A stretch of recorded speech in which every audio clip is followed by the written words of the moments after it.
Olha, vamos pensar da seguinte forma. Uma coisa simples. Um amigo seu vai construir uma casa, certo? Essa regra vale para tudo em engenharia.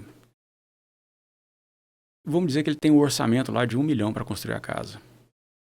Ele tem que pensar que 5% desse valor, 50 mil, ele vai gastar em projetos.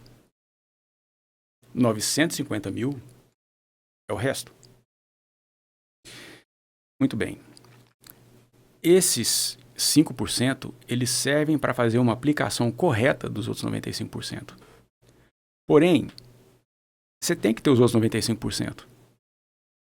Então, aquele caso do sujeito que vai encomendar um projeto de uma casa. Ô, fulano, você faz o projeto de uma casa para mim? Faço. Quanto que é? É 20 mil, 30 mil, não sei quanto. Nossa, cara, o fulano faz por menos. Rapaz, se você está achando que gastar 20 mil, 30 mil, 40 numa casa de 1 milhão é muito, não começa não. Vai acabar teu dinheiro. Você entendeu? É mais ou menos assim. O que o Brasil precisa de entender? Que a gente tem a capacidade, mas a gente precisa de direcionar investimento de uma forma perene e de uma forma consistente para essa estrutura acontecer. Não adianta você falar assim, olha, eu vou construir aqui uma ferrovia norte-sul. Concluiu. Eu vou construir aqui um porto lá, não sei aonde, no Rio de Janeiro. Concluiu. Nós vamos construir uma refinaria, né, lá em Pernambuco. Concluiu. Então, a gente tem esse defeito. A gente tem esse problema que precisa de ser resolvido de uma forma definitiva, para sempre. Não pode parar um projeto. Porque um projeto desse, se a gente pensar em tudo que foi falado aqui, pode nos colocar numa situação até de soberania, né, em risco. Certo? Com certeza. Quais inovações que você acredita que veremos nos próximos 5 a 10 anos nas áreas de mobilidade elétrica? Aí seria mobilidade geral, né? Olha, eu vejo um uso muito grande de drones. Então você vai, principalmente, começa nas cidades grandes, né? Principalmente na entrega de encomendas. Então você vai pedir lá no iFood, né? Vai pedir a comida, chega um drone, entrega a comida para você e volta. A gente vai ter também isso, inclusive, para transporte pessoal, né? Seriam carros voadores, mas não sei se esse seria o termo. Isso já está começando a se tornar realidade. É difícil prever se isso vai acontecer aqui em Pouso Alegre, ou em Belo Horizonte, ou em São Paulo, não sei. E quando. Mas eu imagino que, dado o ritmo das últimas inovações, eu colocaria aqui em 10 anos a gente começa a ter isso. Né? Talvez antes um pouco. Vejo veículos autônomos já acontecendo, como eu disse, né? Carros robôs. Né? Um carro robô que você pode falar assim, vai lá na escola pegar meu filho. O carro para lá na porta, o menino entra com toda a segurança do mundo e vai para casa. Né? E já temos também as entregas. Né? Uma coisa que muito provavelmente vai acontecer é que no tráfego a gente vai ter algumas quebras de conceito que vai até assustar, vai até dar medo. Por exemplo, vamos pensar Belo Horizonte. Você tem ali o contorno com a Afonso Pena, um cruzamento pesado na cidade, e você está aqui no seu carro subindo a contorno. Eu vou passar a Afonso Pena aqui. O carro não vai parar. Ele já conversou com os carros que estão no entorno e no intervalo de um carro com o outro ele passa no meio dos carros e atravessa contorno sem parar. Isso vai acontecer. A gente não vai parar no trânsito mais. Os carros vão fazer isso no nosso lugar. E assim, você vai achar que o carro vai vir bater, né, com o seu e não vai bater. Estarão todos programados. Já o seu carro já conversou com os carros, os demais carros ali, eles já se posicionaram, eles não vão alterar a velocidade se você vai passar no meio deles, cruzando. Ai, o assunto hoje está bastante interessante, viu? Que bom. Leandro, sobre as aplicações e a integração com outras áreas. Já falamos um pouco aqui. Sim. Mas como os carros elétricos, eles se conectam com o conceito das cidades inteligentes e das redes de energia renovável? O carro, ele tem um papel crucial, né? Se a gente for pensar no modelo atual, você pega uma cidade grande qualquer no Brasil, infelizmente, elas são completamente travadas, né? Os carros, daqui para frente, eles vão ter uma função de transporte praticamente público. É uma espécie de transporte público individualizado, né? Não necessariamente, embora você vai poder ter o seu carro, eu quero comprar um carro, né? Mas é possível que ocorra de, por exemplo, as empresas de ônibus, ao invés de terem ônibus, terem carros autônomos. E aí, esses carros, eles vão... você conecta no seu aplicativo e fala assim, eu preciso de um carro que me leve daqui para lá, né? Então, essas empresas, que sejam o Uber, que seja o 99, enfim, elas vão ter esses carros e no conceito de cidade inteligente, um carro ele vai transportar muito mais gente do que se você tiver um. Se você pensar do ponto de vista econômico, o carro é uma coisa muito burra, né? É um negócio que pesa mais de 1 tonelada que usa para carregar uma pessoa de 80 quilos, né? E essa pessoa que tem esse carro, ela vai para o trabalho, fica o dia inteiro com ele parado lá, depois ele volta para casa. Muito bem. Se esse carro, ao invés de ser seu, se ele for um carro de uso público, ele fica rodando o dia inteiro na cidade, ele não transporta só você, ele transporta 50 pessoas, vamos dizer, ao longo do dia. Isso quer dizer que você precisa de ter menos carros rodando, porque aqueles ali que estão rodando, roda sem parar. Então, é um uso mais inteligente, mais racional, é um uso mais consciente do carro. Eu acho que está caminhando para isso. No caso da energia renovável, os próprios carros que já são vendidos hoje, né, é um detalhe que a gente esqueceu de comentar, você tem níveis de regeneração da bateria. Então, você está num carro elétrico aqui, o híbrido, né? Você coloca lá no nível de regeneração, quer dizer o seguinte, que se você está acelerando, você está gastando. Se você está freando o carro, ele está repondo a bateria. Está recarregando, ele mesmo recarregando a bateria, né? Então, ele tem as perdas, né? Ele não recarrega 100%, mas é melhor do que não aproveitar nada, né? Só jogar fora e descartar a energia. E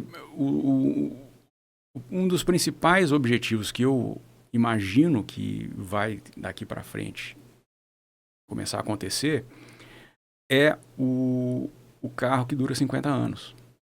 Né? Eu acho que isso é muito mais ecológico do que você ter um carro que é só feito de material reciclável. Às vezes o material não é reciclável, mas ele fica 50 anos, 100 anos. Só para a gente ter uma ideia, pode também puxar no Google. Os Estados Unidos têm um bombardeiro, que é muito famoso, que é o B-52. Ele vai ser o primeiro avião na história que ele vai durar 100 anos. O orçamento não consegue, eles não conseguem mais nem fabricar o B-52 de tanto titânio que ele tem. E ele é um avião que foi fabricado, se não me engano, no fim da década de 50, e ele vai até 2000, já tem quase 80 anos, até 2040, 50, ele vai funcionar. Eles atualizaram o avião, trocaram as turbinas e tal. E isso aí é uma coisa que eu acho sustentável. Você não precisa de jogar aqueles aviões imensos fora, né? Reutiliza eles. Eu acho que caminhas para isso. Com certeza. Agora aqui é uma pergunta até interessante, né? Entre aí a oportunidade de quais os tipos de engenheiros diferentes, né? E a especialidade teremos dentro disso, nesse setor. Olha, de tudo que a gente conversou, eu acho o seguinte, o Brasil ficou tanto tempo sem investir em infraestrutura, em engenharia no geral, que todas as engenharias vão ter oportunidade daqui para frente. Vamos pensar só na questão de você implantar um data center desse. Você vai precisar do engenheiro ambiental para trabalhar todas aquelas licenças, para você fazer todo o estudo ambiental, levantar todos esses dados, etc. e tal. Você vai precisar do engenheiro civil para levantar o prédio, vai precisar do mecânico para as máquinas mecânicas, do elétrico, né, da parte do eletricista. Você vai precisar o engenheiro, no caso de produção, imagina a gestão de projeto de você construir um data center como é o Colossus em 122 dias. Imagina a capacidade de gerenciamento dessa turma. Então, todas as engenharias. E ainda mais se a gente parar e pensar a respeito de o que foi falado aqui da questão de energia, de logística e de transporte, a gente vai ter um engenheiro químico, a gente vai até o nuclear. Não, até os geógrafos não defenderam nossos Todos convidados. eles. Os nossos convidados se defenderam tanto do último episódio, né? Com toda Vamos lembrar certeza. deles. Eles é que vão direcionar também o investimento. Porque, olha só, lá na Amazônia, não sei se é Roraima, tem um depósito imenso de terras raras, né? Só que não faz o menor sentido, porque quando você faz uma mineração e pega aquela terra e não processa, um percentual elevado daquilo é descartado. Então não faz o menor sentido você pegar aquela terra, trazer para uma indústria, porque se 1% a 40%, 50% vai ser descartado, você está carregando peso à toa. Concorda? Então o beneficiamento inicial ele tem que ser feito em loco, ele tem que ser feito ali. Né? Então, o que acontece? A gente precisa de entender que ali ele vai precisar de toda essa base de engenharia para poder começar e depois tudo aquilo que você precisa. Né? Você precisa da estrada, ou da ferrovia, ou do avião, ou de alguma forma de trazer esse material para algum lugar para ser processado. Então, é muito difícil de falar para você, os engenheiros mecânicos vão estar super em alta. Não, todo o sistema de engenharia, tudo. Você vai precisar, como eu disse, até da nuclear. Na minha opinião, a forma de energia mais eficiente de todas é a nuclear. De todas. São usinas pequenas. Quem já conheceu Itaipu sabe do que é o tamanho daquela hidrelétrica, né? Aí você vai no Rio de Janeiro, eu conheço a usina de Angra. Estive lá dentro já, Angra 2.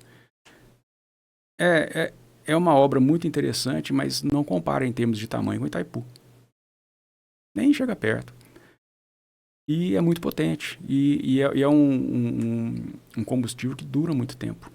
Ele roda lá por muito tempo. Né? Então, até um engenheiro nuclear, que pouca gente no Brasil fala que fez, eu conheço um caso, né? Até para ele vai ter oportunidade. O Brasil está sem opção. Né? Nós não temos, vai ter que investir em energia, vai ter que investir em infraestrutura, nós não temos opção. Então, todas as engenharias estão cobertas aí na oportunidade. Com certeza, né? Com a inteligência artificial e os sistemas autônomos estão mudando o design e a engenharia automotiva? Olha, a inteligência artificial, ela já começa, né, lá na fase de projeto, né, que é um que se chama de modelagem e simulação, que é você pegar um carro virtual, você cria o seu carro dentro do computador, né, e fala assim, por exemplo, eu quero simular que esse carro vai bater contra um muro a 80 km por hora. Aí o simulador te mostra o que acontece. Como se fosse um carro real. Você assiste um filme do acidente. Né? Tem muito vídeo aí na internet e tal que eles mostram batidas que são impossíveis de acontecer, né? O carro vindo a 300 por hora, como é que você filma uma batida a 300 por hora? É impossível, né? Mas eles mostram como se fosse uma batida a 300 por hora, mas para ver o efeito em cima do carro. Então, todo essa antecipação de problemas de segurança, antecipação de problemas de projeto, e também já antever qual que vai ser o uso futuro desse carro, aí ela pode ser utilizada, pode ser empregada para já aprimorar o carro, o produto. E também o próprio uso que você faz do carro, né? Você ter uma utilização muito mais eficaz, né? Você vai de um ponto A para o ponto B no menor tempo possível, usando a menor quantidade possível de energia e assim sucessivamente.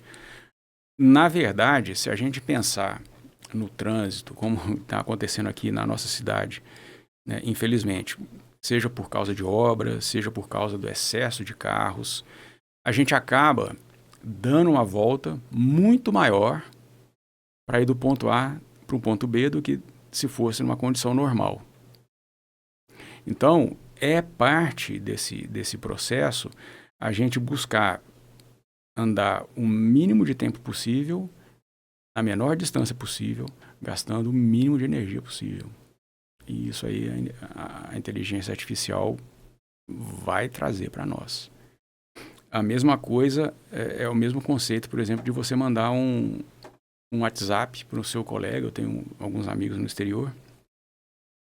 Eu mando para eles. Nunca é sempre a mesma rota que eles seguem. Às vezes a mensagem minha foi lá na Europa para voltar aqui no Canadá e foi lá para o Japão. Às vezes ela saiu daqui, foi para o Japão, foi na Argentina, vai lá em Taiwan e volta para a Europa. É a rota mais rápida. É a que menos usa recurso. É mais ou menos o mesmo conceito. Perfeito. Leandro, nós estamos chegando aqui ao final desse episódio de hoje, né? Perfeito. E foram tantos conhecimentos aqui hoje que a gente, eu fiquei impressionada bastante. Imagina. Para finalizar aqui, qual conselho você deixaria aí para os jovens que hoje estão sabendo que todos os engenheiros vão estar dentro desse trabalho, então, né? E para atuar nesse desenvolvimento da tecnologia dos carros elétricos? Bom, o primeiro conselho que eu dou para eles, e esse conselho eu dou para todo mundo, é compre Bitcoin. Eu acho que esse é um conselho válido, mas eu acho que a coisa mais importante que a pessoa que um estudante hoje, né, que um potencial engenheiro tem que ter na cabeça, é que o grande diferencial vai estar na matemática e na física. Não vai estar tanto na questão de você dominar uma tecnologia específica. A tecnologia, ela está andando num ritmo tão alucinado que a gente não sabe nem que profissão. Se nasceu um neném hoje, você fala, o que esse neném vai ser? A gente não sabe. Um amigo meu falou uma coisa muito sábia. Ele falou assim, rapaz, ele ganhou neném agora. E ele tem uma menina um pouco mais velha. Ele falou assim, eu não me preocupo com a profissão da minha filha. E eu falei assim, como assim? Eu não sei nem se a profissão dela existe. Vai ser criada. Ela vai ser criada daqui a 5 anos, 10 anos. Eu não sei como é que vai ser. Então, o que você tem que focar? Você tem que focar no conhecimento que não muda. Física e matemática. Isso em engenharia, né? Química, enfim, que é um apêndice da física. Então, você tem que focar no conhecimento que realmente ele fica, que ele não muda. Porque se você domina isso, você está preparado para receber todas as futuras tecnologias que, com toda certeza, vão aparecer em ritmo cada vez mais acelerado. Certo? Certíssimo. Leandília. É isso. Ô, Carlos, para essas pessoas que, com certeza, aí vai surgir várias pontinhos aí, interrogações, né, de curiosidade, como que eles vão fazer. Você pode deixar pra gente um contato, que eles possam estar entrando com você, ou como que eles fazem para te encontrar? Claro. Pode entrar em contato no meu e-mail, eng.leandro, vou soletrar agora, tá? Então é eng.leandro, ALK, M de Maria, I de Igreja, M de Maria, @gmail.com. Será um prazer retornar, será um prazer conversar com pessoas que estejam interessadas, inclusive também profissionais, né? O meu LinkedIn é o Leandro Alckmin Teixeira, né? O meu Instagram é L Alckmin Teixeira, né? Do mesmo jeito que eu falei. E estou à disposição para quaisquer questionamentos e dúvidas aí que possam ser de interesse, que as pessoas, dentro daquilo que eu consegui responder, né? A gente não domina tudo não, mas dentro do que eu consegui eu respondo. É isto. Estamos chegando ao final de mais um episódio. Acompanhe o nosso podcast para sobre mais episódios sobre engenharia e temas relacionados. Então não esqueçam de nos seguir, curtir e compartilhar. Agradecemos aqui o Leandro, nosso convidado de hoje, que compartilhou, né, trouxe aí os seus conhecimentos, as experiências conosco. Foi uma conversa extremamente enriquecedora. Muito obrigado. Bom. Eu é que agradeço aí o convite, de poder compartilhar, de poder conversar com vocês. É sempre um prazer, né? Eu que já estive inspetor também no CREA e na EPA, né, na presidência. Então nós estamos aí, sempre que for necessário, estou à disposição. Muito obrigada, Leandro. Imagina, um prazer é meu. Agradecemos a todos por nos acompanharem. Até o próximo episódio. Até o próximo.